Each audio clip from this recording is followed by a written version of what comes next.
I didn't know the right word to use at the beginning of this, actually.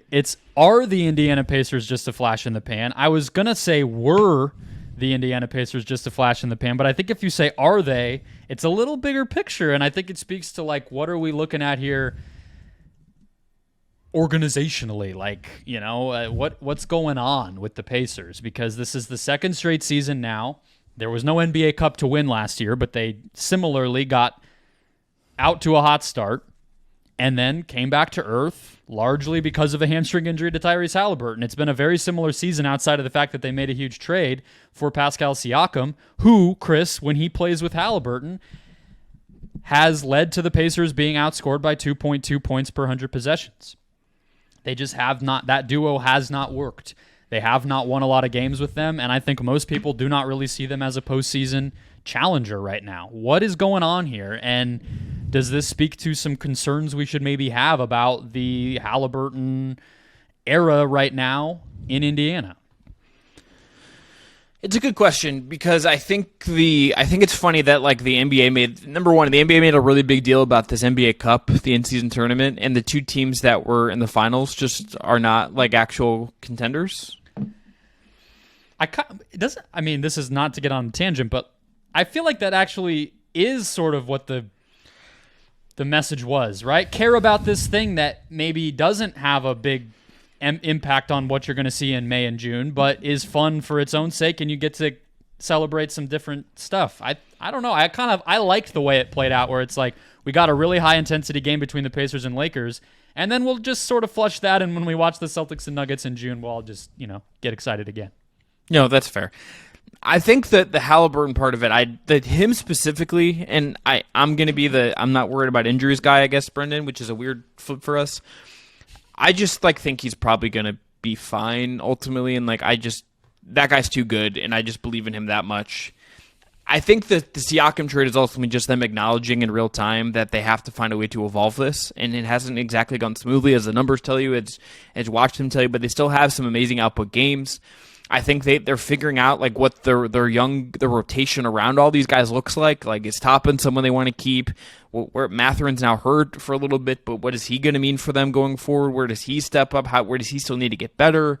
Does Ben Shepherd matter? Does Jarris Walker where are all these things going? I think this is still like a puzzle piece being put together. I think the Siakam thing is acknowledgement that they probably just needed another leg to stand on top of Haliburton and on top of Turner. They needed just something else to kind of give them some sturdiness. It just hasn't exactly worked out that way due to injury, due to I think the rest of the roster still not maybe making the most sense. And also Siakam is just such a distinct kind of guy that they'd had ever really with Haliburton, that Haliburton's ever kind of the closest person that he's ever been linked to, and you're going to see why I said linked and not played with in a second, is it's if he had actually played with Sabonis. That would have been the closest comp of this kind of guy with Haliburton, because of the size, because of the way they want the ball, because of just the way it kind of pushes him in a different direction. He's never really had to play with someone like that in the front court. Turner's very much a pair with him kind of piece. Siakam is not, and I think there's inevitably some growing pains there. I think there are concerns about the rest of the roster and where this could go, but I think in the short term, certainly, it feels like their early season success is going to end up kind of being the team that everyone hopes to get in the first round of the playoffs if you're a 2, 3, 4 seed. Or if you're Boston. Yeah, their team, I definitely want to watch more down the stretch. I watched multiple games when they first got Siakam and then when Haliburton finally came back, but Haliburton was not himself.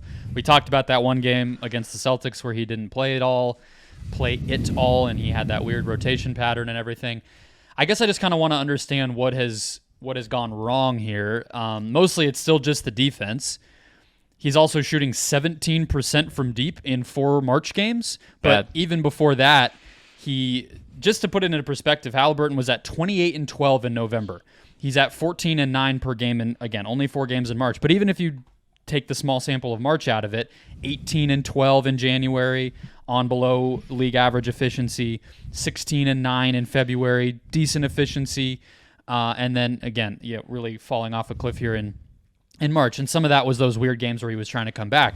But it's not impossible to piece together what's gone wrong when you look at the injury, any sort of big midseason trade is always hard to adjust to, and the defense, surprise, Siakam did not single-handedly fix the defensive issues that have plagued this team. I guess I just thought playing Nesmith more, playing even like TJ McConnell more, Jalen Smith, that they were on the right track defensively even before the Siakam deal, and that he would only help them. And that just kind of has proven not to be true. So it's like, how much more significant of an overhaul is this thing going to need for the defense to be respectable is really where I start to wonder. And then on the offensive end, shout out to some random person on the NBA subreddit, but I saw a post that was going around pretty heavily there, was just underlying the numbers, even dating back to Sacramento, of how much better Haliburton has been when Hield has been on the court his whole entire career. And I do think removing maybe the best, somebody who has a claim to being the best shooter in the NBA, that can't get overlooked. That's massive, even if he had his weaknesses on the other end.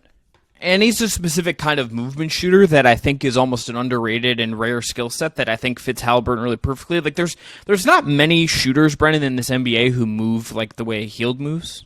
Like there's kind of a reason that Sam Merrill has kind of popped, and it's partially because that guy can come off a screen in 2 seconds and just fire. Hield's that kind of guy with a longer track record. There's not many guys that play like that anymore. A lot of the shooters that we think of as really good shooters are standing and waiting for shots to be flung their way. They're not coming off of a screen or even just cutting kind of organically and then firing up threes. That kind of shooter next to Haliburton as like an improvisational piece is like a really good thing for Haliburton's style of play. And I understand like why you maybe didn't want to pay him a ton of money and all that stuff. I get that, but that guy's also really additive to your specific situation, so I think you're dead right on bringing that up. It's not like Doug McDermott, even if you say, okay, he's a comparable shooter in terms of accuracy. He's not the same kind of shooter in terms of movement, and there's a loss there. Yeah.